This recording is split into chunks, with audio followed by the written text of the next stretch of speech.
سلام بچه ها، چطورید؟ فورور هستم با ویدیو خفن جدید. بچه ها امروز قراره بهتون بگم که آفر بعدی دقیقا چه روزی وارد بازی میشه و چه آیتمایی داخلش هستن. بچه ها پس قبل که بریم سراغ ویدیو، لایک کامنت سابسکرایبتون رو با این کار خیلی انرژی میده که بیام ویدیو خفن تو براتون بذارم. و اگه تازه هست با کانالم آشنا شدید حتما بچه ها برید ویدیو قبلی رو ببینید که کلی آموزش خفن بهتون دادم و سابسکرایب بکنید، زنگوله بغلش هم بزنید، بذارید روی آل که اگه ویدیو جدید توپ گذاشتم حتما بیاید ببینید.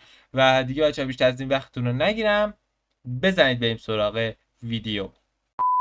ما هم دیگه ببینیم بچه‌ها قراره یه آفر خفن وارد بازی بشه. آفرش لاکیه. من با آفرای لاکی واقعا میونه خوشی ندارم.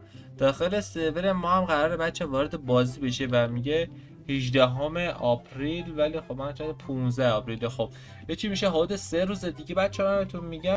2 روز دیگه یا 4 روز دیگه، یه چی بین این دو تا. یه روز 2 روز بچه عقب جلو دارن، این تاریخ ها دقیق نیستن. مثلا برفرض تاریخ یه دونه سرور زده، ولی خب بقیه سرور هم تو همین زمان وارد بازی میشه، پس نگرانش نباشید.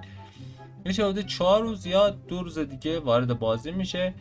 همونجوری که دارید میدید. حالا آیتماش بچه‌ها آیتمای سرور ما نیست، اینا میدونم، اینا آیتمای سرور ما نیست، ولی خب اگه این لباس داخلش باشه که خیلی مشته. خداییش چه لباسیه! این مال کدوم چیا چالش و ایونته؟ خب بچه اینم که مال کبرا، اینم که یخه. بچه آیتماش فکر نکنم، آره این نیست، این آیتماش معلومه است، شاید ستاره بیاره برام، شاید.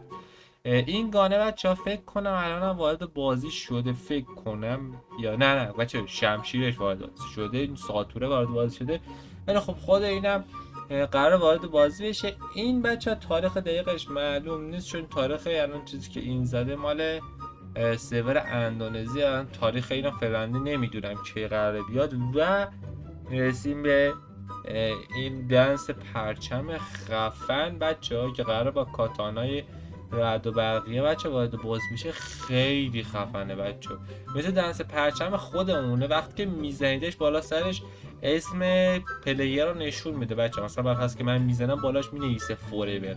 خیلی خفنه. و این هم بچه دنس ورودیه که الان ریدیم کدش اومده، شما میتونید بخریدش داخل سرور خودمون. 2000 years later.